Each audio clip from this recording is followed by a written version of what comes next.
వీక్షకులందరికీ నమస్కారం. అందరికీ నూతన తెలుగు సంవత్సరాది శ్రీ విశ్వావసు నామ సంవత్సర ఉగాది శుభాకాంక్షలు. ఈ సంవత్సరంలో కన్యా రాశి వారికి ఏ విధమైనటువంటి ఫలితాలు కలగబోతూ ఉన్నాయి అనేటువంటి విషయాన్ని మనం ఈ వీడియో ద్వారా క్లుప్తంగా తెలుసుకునేటువంటి ప్రయత్నం చేద్దాం. ముఖ్యంగా కన్యా రాశి వారికి ఈ సంవత్సరంలో ఆదాయం 4, వ్యయం 2, రాజ్యపూజ్యం 6, అవమానం 6. ఆదాయ వ్యయాలు చాలా బాగున్నటువంటి రాశి. అలాగే ఈ సంవత్సరంలో గురుడు మే 15వ తారీఖు వరకు 9వ ఇంట రజతమూర్తి, తదుపరి 10వ స్థానమందు తామ్రమూర్తిగా సంచారం చేస్తారు. శనేశ్వరుడు ఈ సంవత్సరం మొత్తం 7వ స్థానమందు లోహమూర్తిగా సంచరిస్తారు. రాహుకేతువులు 21 మే 21వ తారీఖు వరకు 7, 1వ ఇంట తామ్రమూర్తులు, తదుపరి 6, 12వ స్థానాల్లో లోహమూర్తులుగా సంచారం చేస్తారు. ప్రత్యేకించి ఇక్కడ మనం దృష్టిలో పెట్టుకోవాల్సింది ఏంటి అంటే, గత సంవత్సరం గురుబలం ఉన్నది, శని బలం ఉన్నది. ఈ సంవత్సరంలో గురుబలం లేదు, శని బలం లేదు, రాహు మాత్రమే బలంగా ఉన్నారు. అయితే గురు శనులు ప్రతికూలంగా ఉన్న వారి యొక్క మూర్తిత్వాల వల్ల చెడు చెయ్యలేరు. ఎందుకంటే గురుడికి వచ్చినటువంటి మూర్తిత్వం తామ్రమూర్తి, శనేశ్వరుడు లోహమూర్తి. అంటే చాలా తక్కువ స్థాయి ఫలితం, 25 to 30% చెడు ఫలితాలను మాత్రమే ఇవ్వగలరు. రాహు యొక్క అనుకూలత ఉన్నది. అయితే ఈయన కూడా లోహమూర్తిగానే ఉన్నారు. అయినప్పటికీ షష్ఠ స్థానమందు రాహు ఉండడం అనేటువంటిది చాలా గొప్ప విషయం. ప్రత్యేకించి దీర్ఘ సంచార గ్రహాల్లో రాహు యొక్క అనుకూలతే ఉన్నది. నిజానికి ఒక విషయాన్ని దృష్టిలో పెట్టుకోవాలి. ఒక్క రాహు బలంగా ఉండడం వల్ల మిగతా ఏ గ్రహం ప్రతికూలంగా ఉన్నా తన యొక్క మాయోపాయం చేత చక్కగా ప్రతిదీ కూడా ఛేదించేటువంటి గ్రహం రాహువు. కన్యా రాశి వారికి ఈ సంవత్సరం అదే జరుగుతుంది. అయితే మిగతా గ్రహాల వల్ల జరిగేటువంటి చెడు ఫలితాలను కూడా మనం దృష్టిలో పెట్టుకోవాలి. ముఖ్యంగా దశమ గురుడు నక్షత్రాల వారీగా వస్తే ఉత్తరా నక్షత్ర జాతకులకి ఈ సంవత్సరం కందాయ ఫలం 7-0-2గా ఉన్నది. మధ్యశూన్య మనోవ్యధ అన్నారు. అంటే కొంత మానసికమైనటువంటి క్లేశములు వీరికి ఎక్కువగా ఉంటాయి ఈ నక్షత్ర జాతకులకి, ఉత్తరా వాళ్ళకి. అలాగే హస్త నక్షత్ర జాతకులకి కందాయ ఫలం 2-1-0గా ఉన్నది. అంత్యశూన్య ధన నష్ట అన్నారు. కొంత డబ్బు ఖర్చు ఎక్కువగా ఈ నక్షత్ర జాతకులకి కనబడుతూ ఉన్నది.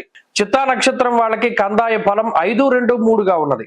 అంటే సంవత్సరంలో మధ్య 4 నెలలు మినహాయించి, జూలై నుండి అక్టోబర్ మినహాయించి మిగతా నెలలన్నీ కూడా వీరికి యోగదాయకంగానే ఉంటుంది. బేసి సంఖ్యలే వచ్చాయి కాబట్టి.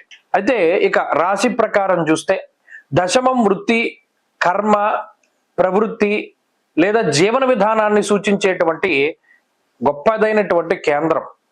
అందులో గురుడు ఉండడం, ఆయన వృత్తి కారకుడై ఉండడం. జ్యోతిష్ శాస్త్రం అందు జాతకాల పరిశీలన చేసేటప్పుడు కారకో భావనాశాయ అంటూ ఉన్నది శాస్త్రం. ఇక్కడ దశమ కేంద్రంలో గురుడు ఉన్నటువంటి వాళ్ళు వృత్తిపరంగా దెబ్బతింటారు. ఇక్కడ గోచారంలో కూడా అదే జరుగుతూ ఉన్నది. ఏమవుతుంది? ధాన్యనాశో ధనచ్ఛేద వృధా సంచరణం భయం అన్నారు.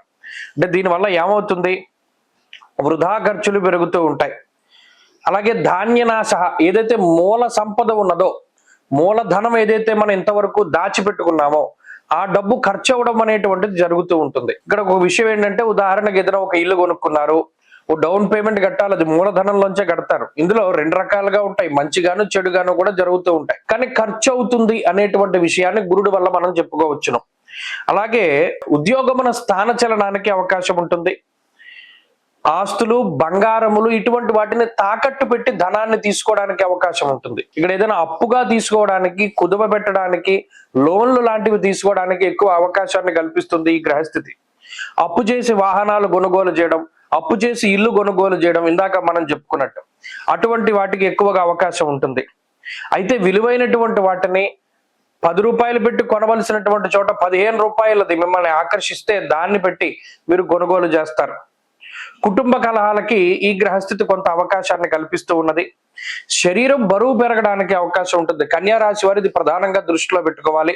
ఏంటయ్యా అంటే, వెయిట్ గెయిన్ అవుతూ ఉంటారు. ఇది ఆ శరీరం యొక్క మెటబాలిజం అనేటువంటిది కొంత దెబ్బతింటుంది. కాలాన్ని అతిక్రమించి భోజనం చేయడం, ఎక్కువ పని వేళల్లో ఉద్యోగం చేయడం, సమయానుకూలంగా భోజనం చేయలేకపోవడం, కుటుంబానికి తగిన సమయాన్ని కేటాయించలేకపోవడం, ఇలా ఉద్యోగ పరంగా ఎక్కువ స్ట్రెస్ ఉంటుంది. అంటే ఎక్కువ కష్టపడాల్సినటువంటి పరిస్థితులు ఉంటాయి. అలాగే కుల ఆచారాలను పాటిస్తూ ఉంటారు. దైవ దర్శనాలు, తీర్థయాత్రలు వీటిని క్రమం తప్పకుండా చక్కగా వెళుతూ పాటిస్తూ ఉంటారు. అదొక పనిగా పెట్టుకుంటారు. ఇన్ఫాక్ట్ శుభ కార్యక్రమాల్లో పాల్గొంటారు. అయినప్పటికీ కొన్ని సందర్భాల్లో చేసేటువంటి ప్రయాణాల్లో చాలా అలసట ఉన్నా వృధాగా అయిపోతూ ఉంటాయి. కాబట్టి ఒక ప్రయాణం చేసేటప్పుడు అది జాగ్రత్తగా చూసుకుంటూ ఉండడం చెప్పదగినటువంటి సూచన. అలాగే శనేశ్వరుడు కూడా ప్రతికూలమైనటువంటి ఫలితాన్ని ఇస్తూ ఉన్నప్పటికీ ఈ శనేశ్వరుని యొక్క ఫలితం ప్రధానంగా విదేశాల్లో ఉన్నటువంటి కన్యా రాశి మీద ఉంటుంది.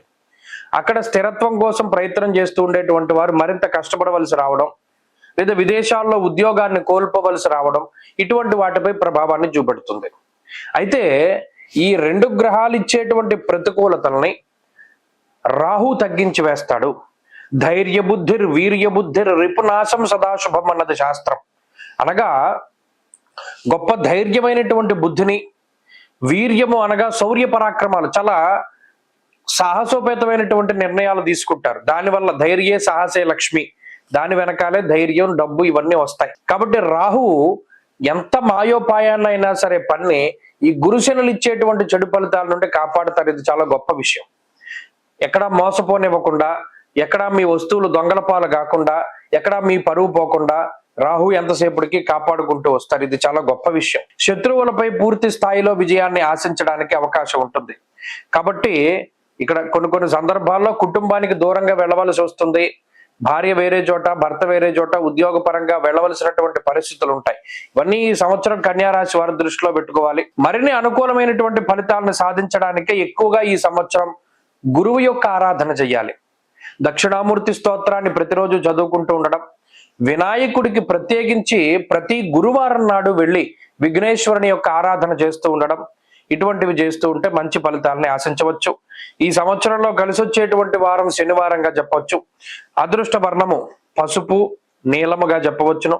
అదృష్ట సంఖ్య 9. స్వస్తి. షేర్ చేయండి, లైక్ చేయండి, సబ్స్క్రైబ్ చేయండి. మరిన్ని వీడియోల కోసం బెల్ సింబల్ పై క్లిక్ చేయండి.